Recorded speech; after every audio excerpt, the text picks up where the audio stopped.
सभी अपने जिंदगी में देखा या सुना होगा कॉमेट्स के बारे में। अगर आपने नोटिस किया हो तो एक फजी स्टार जिसमें टेल जैसा बना होता है उसे हम कॉमेट्स कहते हैं। देखने में खूबसूरत लगता है, लेकिन क्या आप जानते हैं कि कॉमेट्स क्या होते हैं, कहां से आते हैं, क्यों हमें दिखाई देते हैं और दिखाई देने का मतलब क्या होता है? आइए जानते हैं। कॉमेट्स कहां से आते हैं ये जानने के लिए हमें बहुत साल पीछे जाना पड़ेगा, यानी कि जब सोलर सिस्टम की शुरुआत हुई थी 4.5 बिलियन साल पहले। जब सोलर सिस्टम की शुरुआत हुई थी तब हमारा सन तैयार हुआ था जबरदस्त गैस के क्लाउड और धूल से, जिसमें बहुत सारे मटेरियल्स बच गए थे, यानी कि हाइड्रोजन, हीलियम, कुछ एलिमेंट्स और बहुत सारे रॉक्स यानी कि चट्टानें। जिसके बाद बहुत सारे मटेरियल्स प्लैनेट्स में भी फॉर्म हो गए थे। लेकिन बताया जाता है कि अभी भी करोड़ों रॉक्स और गैसेस जो हमारे सोलर सिस्टम के बाहरी हिस्से के एज में पाए जाते हैं, इस सोलर सिस्टम के हिस्से में और भी कुछ ऑर्थ क्लाउड पाए जाते हैं, जो एक रहस्य है। ये जो ऑर्थ क्लाउड का हिस्सा होता है स्पेस में, इस हिस्से में एस्ट्रॉइड, कॉमेट, ड्राफ्ट और अननोन प्लैनेट्स मौजूद होते हैं, जिसमें पूरा सोलर सिस्टम कवर हो जाता है। लेकिन इंटरेस्टिंग चीज ये है कि एस्ट्रोनॉमर्स की सोच है कि बहुत सारा वाटर, आइस और कुछ ऑर्गेनिक मटेरियल अंतरिक्ष में मौजूद है। अच्छा, तो अब हमें ये पता चल गया है कि कॉमेट्स कहाँ से आते हैं, लेकिन अभी भी ये जानना जरूरी है कि कॉमेट्स हमारे सोलर सिस्टम के अंदर कैसे पहुँचते हैं अर्थ तक। कभी कभी ग्रेविटेशनल डिस्टर्बेंस होते हैं अंतरिक्ष में, मतलब समंदर में शिप जैसे आगे बढ़ती रहती है वैसे वैसे पानी में वेव यानी कि लहर छोड़ जाती है।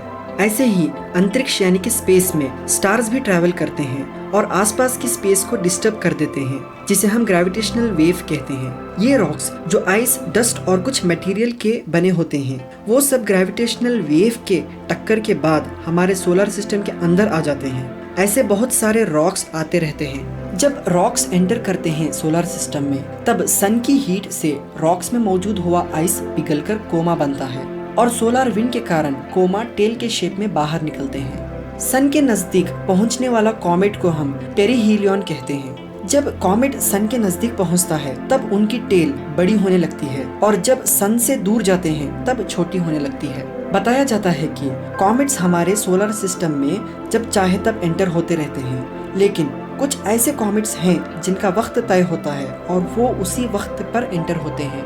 हेलिस कॉमेट ये एक बहुत फेमस कॉमेट है जो कि हर 76 ईयर्स में एक बार अर्थ के नजदीक आता है। हेलिस कॉमेट एक ऐसा कॉमेट है जो हमारे आंखों से हम देख सकते हैं बिना किसी टेलीस्कोप या किसी चीज के मदद से। हर एक इंसान को अपने जिंदगी में 2 बार इस कॉमेट को देखने का मौका मिलता है।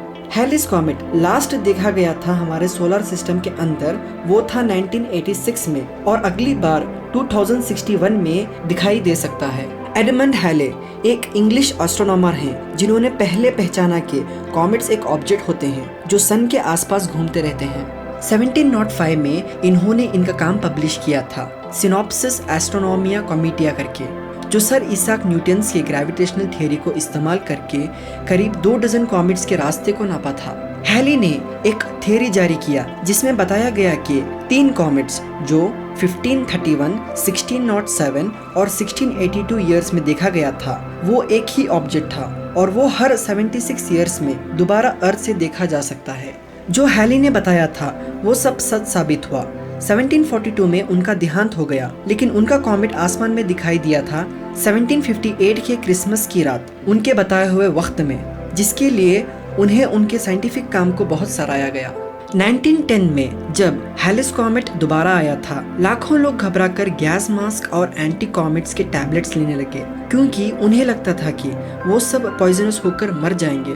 और एक इंटरेस्टिंग चीज ये थी कि मार्क ट्वेन, जो कि एक बहुत फेमस अमेरिकन राइटर हैं, उनकी ऑटोबायोग्राफी बुक में जो कि 1909 में पब्लिश हुई थी, उसमें उन्होंने बताया कि मेरा जन्म 30 नवंबर 1835 में हुआ, जो कि हेलिस कॉमेट आने के 2 वीक बाद हुआ था, और मेरी मौत भी अगले 1835 में आने वाले हेलिस कॉमेट के साथ हो जाएगी, और ये मेरे जिंदगी का निराशक सच है और बिल्कुल यही हुआ। जैसे अभी हमने जाना कि कॉमेट्स कोई भी रहस्य वाली चीज नहीं होती, ये सिर्फ ऑब्जेक्ट्स होते हैं जो कि लाखों करोड़ों किलोमीटर से ट्रैवल कर हमारे सोलर सिस्टम के बाहरी हिस्से से हमारे तक पहुंचते हैं। अगली बार जब आप कॉमेट्स को देखेंगे तो ये सोचिए कि हमारे अर्थ पे लाइफ शायद किसी इसी कॉमेट्स के कारण हुई थी, जो हमारे लिए तोहफा है आसमान से।